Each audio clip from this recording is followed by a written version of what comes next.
Hi, this is Chris Christophe on my podcast, Relentless Life on Your Terms, with a special guest and a friend of mine, Evan Cathcart, who's been in real estate like myself since he was 19 years of age. How are you, Evan? Good, Chris. Thanks for having me. Likewise. Thanks for being on the show. Now, your career started in real estate. Tell us about that. Yeah, so I started out, I read a book about property, and I decided that I wanted to get into real estate based on reading that book about property investment. That was when I was about 18 or so. And so I jumped on Seek or whatever it was back then and applied for a few jobs in real estate. And the first job I got was for a little residential real estate agency located down in Elwood.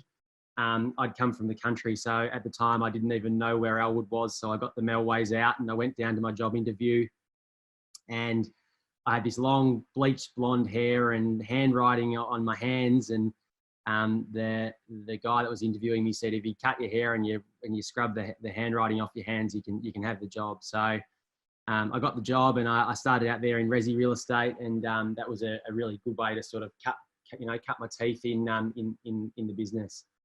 Now, obviously, what book did you read, Evan? Do you remember? I've got it at home. Actually, the name eludes me, but yeah, I do still have it. Now, for those who don't know, you also worked at 360 for 10 years and you were director for 7, which was the largest privately owned project marketing company in this country. So you've been responsible for changing the skyline in the Melbourne CBD area for quite some time. Tell us some of the projects you were involved in there. Yeah, so 360 was an amazing opportunity for me. And as you say, I was there for 10 years. And over that period, we worked with many of Australia's best property developers to really assist them to bring their projects to life. So, my role at 360, where the term was project marketing, but what that really meant was we were sort of working with the developers and their design team from, square one on a project. So they'd come to us and say, hey, what do you think of this site? And then, based on our experience of, from selling, 10 or 20 projects in the Melbourne market at any one time, we sort of knew what was good and most importantly, what wasn't, and what wasn't selling. So, we'd provide input into all of the projects for our developers from a design perspective. And, the key role of a project marketer is to really, look to design points of difference and compelling selling points for projects. We've seen particularly, through the mid 2010s, 2014, 2015, 2016, there was an unbelievable volume of projects launched and sold in the market. But, it was a matter of how you really stood out in the crowd and how you design projects that people really want to live in and projects that perform well from an investment perspective based on there being really strong demand. So, that was a big part of what we did. I worked with the likes of, and saw some amazing development businesses do their thing. So, worked with Tim Gurner, who's probably one of the best known private developers in the country, and did all of his sales for 10 years and saw him grow from, startup through to, one of the best known. And we work with a lot of the big public companies as well, like Stockland and Frasers and, other sort of more boutique developers as well. So, that was amazing to get a really good cross-section and insight into the way that the very different minds in property development and businesses sort of run their businesses and undertake property development. And I always like having people on the show like young trailblazers like yourself, 15 years and only 34 in real estate. And now after your 10-year tenure, you're working for a couple other developers as their sales director, one which I've worked with as well for years, which is Blue Earth Group as well. So tell us a bit about Blue Earth Group. And I hear the term a lot, lifestyle developments. What is a lifestyle development for the people? Yeah. That are listening? So yeah, it was a big decision, me leaving 360, which has only been recent. But the driver was to, as opposed to working for many developers at once, to really narrow down and work for a couple and make a really big difference and look to really help take, each developer's projects to the next level in the market to be, absolutely market leading. And a part of that has been partnering with Blue Earth Group, who I've been selling for 7 or 8 years now. We've sold over 3,000 apartments together, which is, quite a lot of apartments. And it's been really interesting. So Blue Earth is a business, as the market turned down in 2018 and it was obviously very soft in 2019, we saw a lot of developers basically either shut up shop or stop developing, or big developers became small developers. But Blue Earth Group had a really different approach whereby they look to take the softening market head on, with a view of creating projects that are just better than anything else in the market, and delivering them at really, product at really good price points, sort of, 5 or 10% under the competition in the market in a lot of cases. So a part of making those projects better, we did a really a big deep dive into sort of what people really want. There's been a lot of amenity in buildings in the city that, some which is great, some which doesn't get used. There's places overseas that do it really well, and there's others that don't. So we did a bit of a study tour and did a lot of homework on what people really want. And out of that has come what we're calling lifestyle developments, which basically offers everything that you want from a luxury hotel, really, all within, the privacy of your own residential building that's not a hotel. So, great concierge services, buildings that are run by unbelievable building apps where you can book everything online, residence gyms and wellness centres and co-working spaces and all of these things included within the buildings. And then we've also been speaking with futurists and getting a bit of a feel for not just how people are going to be living, today and tomorrow, but in 5 and 10 years time, because it's important to plan for the future. So we've got a whole range of design inclusions that we sort of term under the banner of the next generation smart building. So all car parking comes with electric car charging provisions, which we know even the most expensive projects in Melbourne don't have that. So, what's going to happen when we're all driving electric cars in 5 and 10 years time and you don't have charging in your basement for your apartment? So that's something that every single building has now moving forward with Blue Earth. You get home automation options, so you can, open your front door or control your heating and cooling, even, from your phone, even for a 1-bedroom apartment, so that's a great option. Number plate recognition into basements. We know that people are shopping online, particularly a lot more even over the last few weeks with COVID-19. So each building has the click and collect delivery lockers, so you can have your groceries delivered. They go in the freezer or the refrigerator sections, and they're all cold when you get home, all that sort of stuff. So yeah, it's a complete package from a lifestyle perspective based on what we're finding people are wanting within the next generation of buildings in Melbourne here. And I've seen that too, and I know obviously the owners of Blue Earth, I've worked with him for a number of years, and he does like technology and likes things to look modern and have a really good customer experience, which I think really stands his developments out from the rest.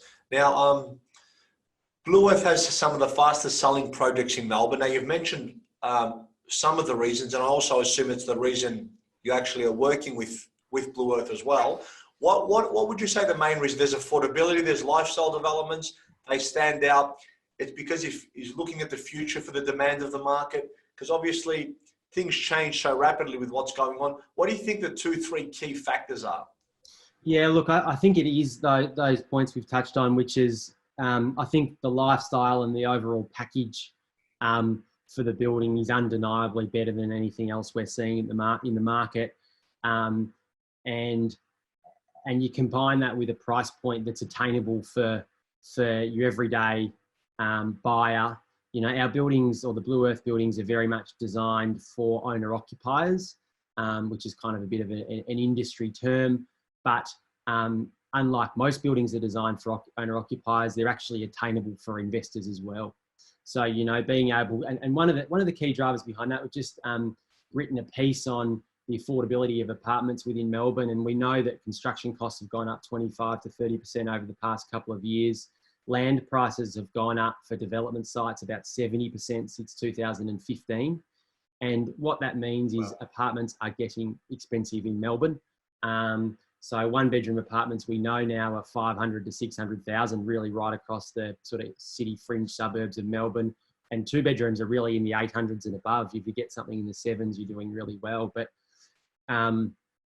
Blue Earth have very much had a counter-cyclical approach to investing and buying sites over the years. So quite a few of the sites that we're selling at the moment, they bought the development sites 5, 6, 7, 8 years ago when the market was soft. What that means is they've bought for $40,000, $50,000, $60,000 less per apartment for the land component. So the project we're just about to launch in Essendon, they paid $30,000 per apartment for the land component. The average site sale price for per apartment for land in Essendon there is $96,000. So there's $66,000 of extra value that Blue Earth have to play with, which they offer back in terms of better amenity and better price points. Prices, yeah. And that, also, that others can't hit. It's like what you said as well, Evan. It was, in essence, land backing for future development. So when people were worrying back, he's out there purchasing sites aggressively and looking at where the market will be, which I think will allow him to deliver these projects at such a good price. Yeah, we've seen evidence of that in the last couple of weeks. The team at Blue Earth have bought 3 sites in the last 2 or 3 weeks, and great sites. And they're still out there looking at sites again today. So, you know, the buyers of the future, you know, or Blue Earth clients of the future in 4 or 5 years' time when these projects are launched will be the beneficiaries that these guys had the courage and the foresight to buy in the heart of a crisis being coronavirus now. So, you know, that's part of the reason that investors with Blue Earth do really well. And I wanted to ask you a few questions.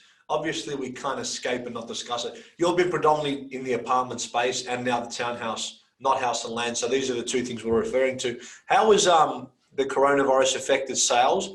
What do you see in the last 5 years and also in the next 5 years in apartment sales in Melbourne specifically? What do you see coming up? Because I know the demand slowed down. I saw you did a small little article on the sales and what's coming up. Can you tell us a little bit about that? Because I found that very insightful. Yeah, so it's interesting. I think what we're finding with the coronavirus, obviously the sales volumes have dropped significantly, but we are still seeing sales. So as a business, you know, Blue Earth would average 10 plus sales a week. And there are still sort of, you know, a number of sales every week, which is great. We had experience in a softer market over 2018 and 2019 where we still achieved amazing results with Blue Earth. So 400 sales in 2019 when a lot of developers weren't really selling anything. So, you know, buyers in the market who are buying are obviously very discerning and they're wanting something that's compelling, which Blue Earth and Branson Group, who I'm working with, both offer. So there's still people buying, which is great. You know, I was just having a look at that old adage from Warren Buffett, which is be fearful when others are greedy and greedy when others are fearful. You know, and that's the approach that Blue Earth as developers are having out buying sites. And I think, you know, now's a great time to be buying in the market. There's some really good deals out there. We're actually just in the process of implementing with Blue Earth a job loss guarantee. So if you lose your job, you get a full refund and a range of other guarantees to really mitigate any possible risk with buying a property at this time. So to me, based on, you know, being able to do that, that really does make it a great time to invest when others aren't. But I think when you look sort of more to the future, we're very much of the view that we will rebound really strongly. There's some really good data around the fact that, you know, post a crash in the stock market, Melbourne property does very, very well. But then when you look at the fundamentals are fantastic for Victorian property. So our net migration rate has been very strong for the past forever, really, but for the last 10 years in particular. And really the last 3 or 4 years, we've had over 140,000 net population growth into Victoria. So that's a lot of people.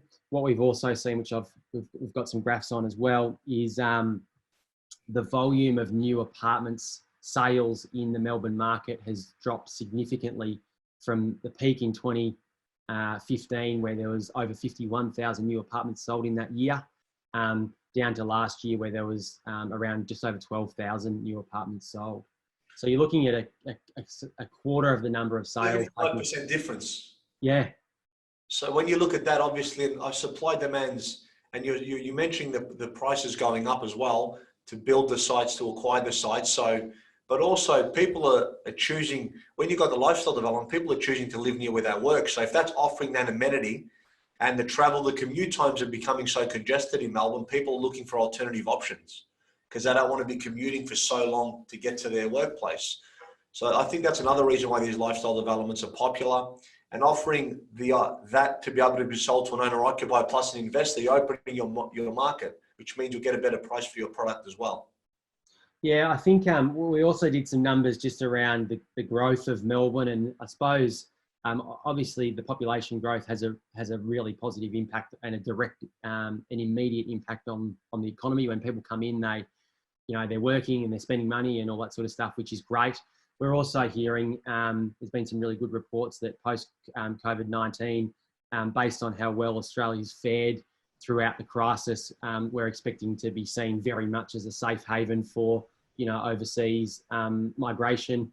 Some of the Chinese selling groups that we deal with are already telling us that their inquiries and their sales have picked up since everything settled down over in China. So I think we're going to see a further spike in population growth, and which is great for the economy, great for the property market. What's also really good for the inner city market or the city fringe market is, we're doing a bit of homework on the impact of the population growth on Melbourne's roads and infrastructure.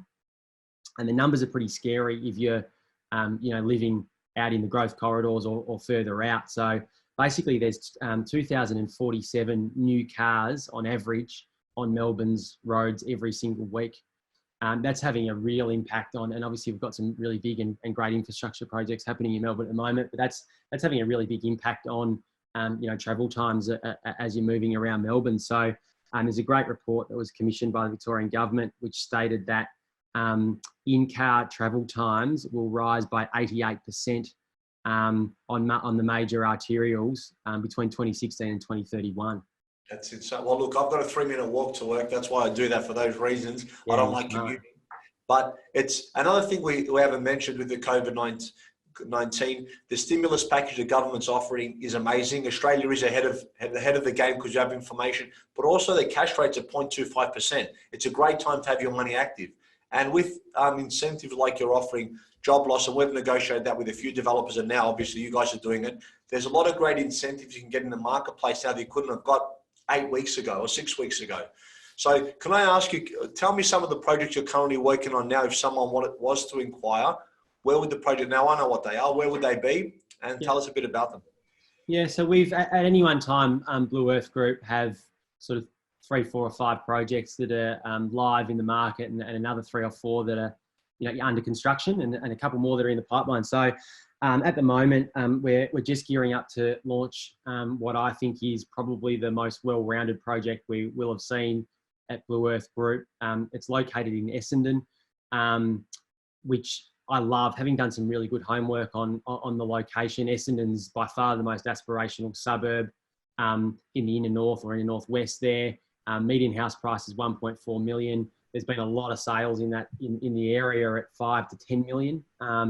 But we're offering apartments where you can buy a 1-bedroom in the low 4s and a 2-bedroom in the mid 500s. So there's a real disproportionate value between apartments and the houses within the area. So apartments offering outstanding value, and a really strong performing suburb from a residential property market.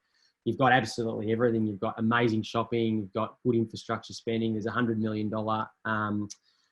commercial project going on at Essendon Fields, which will be home to 14,000 new jobs soon. So there's really good sort of scope for new employment within the area. And it's a project that offers the best residence amenity we've seen, and great sort of service for the building as well. There's 3 individual buildings, so they're kind of boutique in size also, which is great. So great apartments, amazing amenity, and a suburb that I think is definitely one to watch from a growth perspective. So having a big difference between the medium house price and what you're delivering will offer that a good chance for growth. So Evan, thank you very much for being on it. And I know our listeners have got a lot of value, what to look for in an apartment, what a lifestyle development is, and why apartments will still be selling, or certain apartment developers are still selling real estate in today's market. Thank you very much, Evan. Pleasure. Thanks for having me, Chris.